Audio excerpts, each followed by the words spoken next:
Hello, hello, class. I'm so happy to see you, and I'm glad that you're here. Today, we're going to be reading When Martin Luther King Wore Roller Skates, and I'm pretty sure we've all been in some roller skates before, and if you haven't, soon you will, or hopefully. And we all fall down, but we get back up again. And this is that exact time type tongue twister here. This is that exact same type of story that we're going to read about today, about when Martin Luther King wore roller skates. And if you can remember your own time when you wore roller skates or had a time when you kept falling, but you got back up, that's what Martin Luther King overcome and did. So without further ado, I would like to give a special shout out to Mark Weakland for writing this wonderful story for us, and Patrick Ballesteros for the wonderful photos that we will see throughout this story. So without further ado, let's get started, class. Pay attention. Your listening ears need to be on.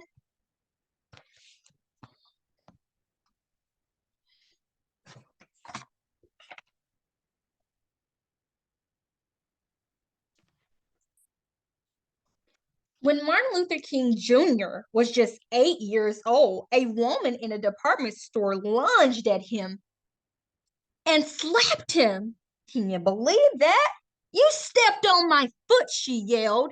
Martin didn't know the angry white woman standing in front of him, but he stayed calm. Although he was shocked, he simply walked away. Martin was a child who learned to overcome difficulties without violence. Like his mother, he was gentle and caring. Like his father, he was determined and fearless. Martin drew on these childhood traits as he grew up. He became a leader admired by millions of people all around the world. It was January 15th, 1929, in the hallway outside his bedroom. Martin Luther King Sr. nervously paced. His family called him Daddy King. Inside the bedroom, his wife was giving birth. Daddy King leaped with joy when he found out that the baby was a boy. No one knew then that this small child would become a great man. Whoa, that's pretty cool.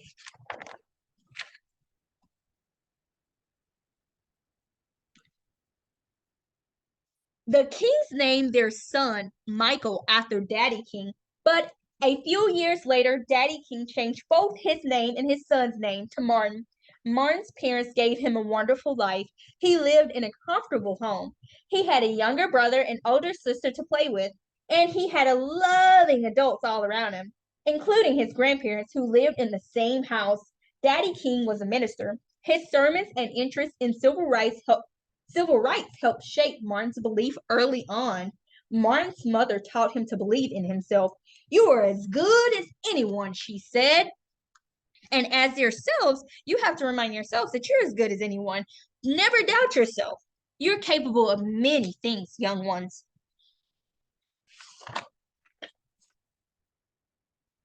In Martin's family, church was an important part of life. Once his father hosted a guest preacher from Virginia. The man talked to folks about joining the church.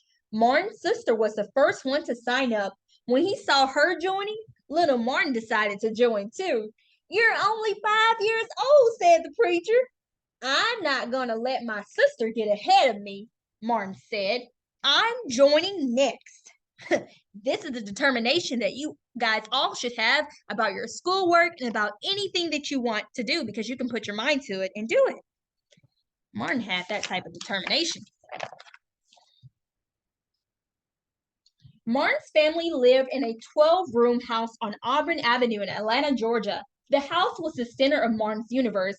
In the backyard, he played with kids from the neighborhood. He roller skated and biked up and down Auburn Avenue with his friends. At school, Martin got along with the other children, but there was a school bully. When that bully hit him, Martin refused to fight back. He knew violence was not the answer. And my young friends, we need to remember that no matter what we go through, violence is never the answer. Now, Martin's brother was named Alfred Daniel, but everyone called him AD. He and Martin loved to run and play. Just like you guys. They played football and baseball, and they played basketball at the fire station near their house. Because of racial segregation, no black men or women worked there, but at the station, kids of different races played all together. Today, we have those wonderful rights where we can play together with no problem. Every evening, the king sat down to eat dinner together. Martin's father insisted that no one eat until he got home. When Daddy King got home late, the kids were starving, but still they couldn't eat. First, they had to recite a Bible verse. The boys were pretty smart. The verse they often picked was just two words: Jesus wept. It's the shortest verse in the Bible, said Martin with a grin. See, Martin had a little trick up his sleeve. He was gonna include God, but he was gonna make it really short. Martin often played with a boy from the neighborhood. It didn't matter to Martin that the boy was white. The two of them were good friends. One day, the boy's father told his son that he could no longer play with Martin. Oh no, how dare he? Martin did not understand why the boys couldn't be friends. Why? He asked Daddy King. Why did his father say we can't play together? Martin's parents talked to him about race and segregation. Now, I'm pretty sure that was tough as a young kid to hear about this. They told him that black people were often treated terribly. Martin was shocked. He decided he should hate white people. Oh no, Martin, you should not hate the white man. It's your duty as a Christian to love him, said his parents. Martin had a hard time understanding this. How can I love a race of people who hate me and are responsible for breaking me up with one of my best childhood friends? He asked. You must try, said his mother. One day I'll change things, said Martin. One day I'm going to turn this world upside down. Everybody needs Martin's determination, right? We want to fix something and change it for the better and do a positive thing. Whoa, I'm hearing good citizen all around. Martin was determined. He felt angry when he experienced discrimination because of the color of his skin. When he was 14 years old, Martin traveled on a bus with a teacher to a speech contest. On the way home, Martin and his teacher were forced out of their seats so whites could take them. It was a 90-mile trip. Martin and his teacher stood for 3 hours on that ride home. Martin later said, "It was the angriest I've ever been in my life." Martin was very smart. He skipped right over the 9th and 11th grades. By age 15, Martin started college. In college, Martin was popular, but he wasn't sure about the rest of his life. He had always thought he would become a minister like his father, but he began to question his faith. Eventually, though, he came back to his roots. And you guys will decide whether you'll go back to your roots or you'll make new roots with your new family. I decided to lead a church, he told his father. Does that sound like his father?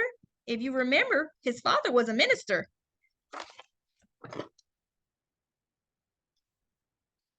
By the time Martin was 25 years old, he had earned a doctoral degree. He married Coretta Scott. Like Martin, she believed in the importance of peace.